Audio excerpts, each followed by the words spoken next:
नमस्कार मित्रों, हमारे चैनल में आप सभी का स्वागत है। गंगा परम पावनीय दैविक नदी, जिसके स्पर्श मात्र से पापियों के समस्त पाप धुल जाते हैं। भारत में जिसे आज भी सिर्फ एक नदी ना मानकर माँ गंगा के नाम से पुकारा जाता है। माँ गंगा, जिसके तट पर सदियों से जाने कितने पुण्य कर्म संचित होते आए हैं। शिव की जटाओं में वास करने वाली स्वर्ग की देवी गंगा का जन्म कैसे हुआ, क्यों है वह ऐसी परम पावनी और किस पाप के कारण उसे धरती पर अवतरण लेना पड़ा, आइए जानते हैं। गंगा के जन्म की कथा असुरराज बलि के यज्ञ और भगवान विष्णु के वामन अवतार से जुड़ी है। पुराणों में उल्लेख मिलता है कि महाशक्तिशाली असुर राजा बलि ने अपने बल से 3 लोकों पर अधिकार कर लिया और उसके बाद एक महायज्ञ का आयोजन किया। स्वभाव से महादानी राजा बलि ने यज्ञ में हर किसी को अपनी इच्छा के अनुरूप दान मांगने के लिए निमंत्रित किया।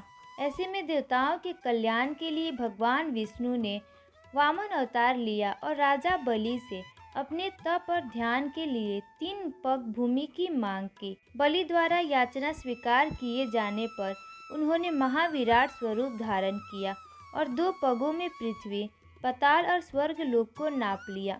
इस महाविराट स्वरूप को देखकर बलि ने जान लिया कि वे स्वयं नारायण पधारे हैं और उसने तीसरा पग रखने के लिए सहर्ष अपना सिर आगे कर दिया।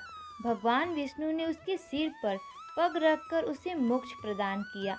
इसी भूमि नापने के क्रम में गंगा की उत्पत्ति का रहस्य छिपा है।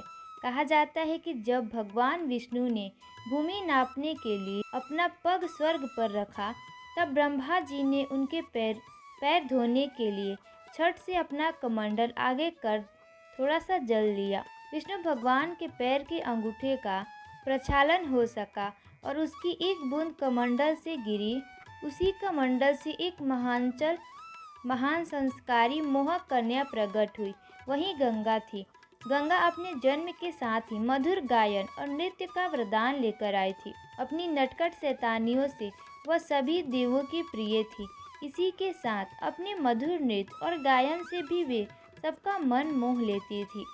देवता और ऋषिगण अक्सर ही गंगा का गायन और नृत्य सुनने देखने आया करते थे। इसी क्रम में एक बार देवताओं के साथ ऋषि दुर्वासा भी गंगा का नृत्य देखने आए। महर्षि दुर्वासा के क्रोध से देवलोक भी कांपता था, पर गंगा उसके बारे में कुछ नहीं जानती थी।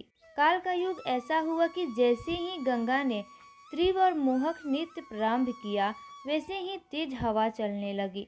सभी अपने कपड़े संभालने में लग गए, पर चंचल हवा के बेग से महर्षि दुर्वासा की धोती खुलकर उड़ गई। महर्षि दुर्वासा के क्रोध से परिचित सभी देव अपनी हंसी दबाकर बैठे रहे, पर नादान गंगा स्वयं को ना रोक सकी और ठहाका मारकर हंस पड़ी।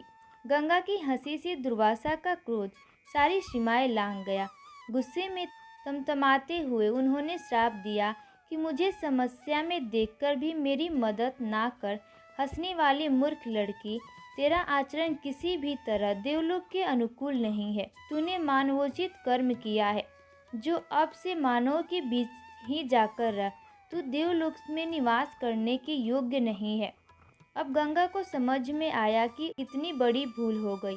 उन्होंने ऋषि के पैर पकड़ लिए और रोते हुए अज्ञानतावश हुए अपराध की क्षमा मांगी। गंगा के आंसुओं से पिघलकर महर्षि दुर्वासा ने कहा कि मेरा श्राप किसी भी स्थिति में लौटाया नहीं जा सकता। तुम्हें धरती पर जाना ही होगा, पर धरती पर जाकर भी तुम कभी मलिन नहीं होगी। तुम्हारा मान देवताओं के समान ही रहेगा और तुम्हें स्पर्श करने वाला, तुम पर श्रद्धा रखने वाला हर पाप से मुक्त हो जाएगा। इसी तरह गंगा के धरती पर अवतरण की भूमिका बनी। दोस्तों, अगर आपको ये कहानी अच्छी लगी तो हमारे वीडियो को लाइक कीजिएगा और चैनल को सब्सक्राइब करना ना भूलिएगा। धन्यवाद।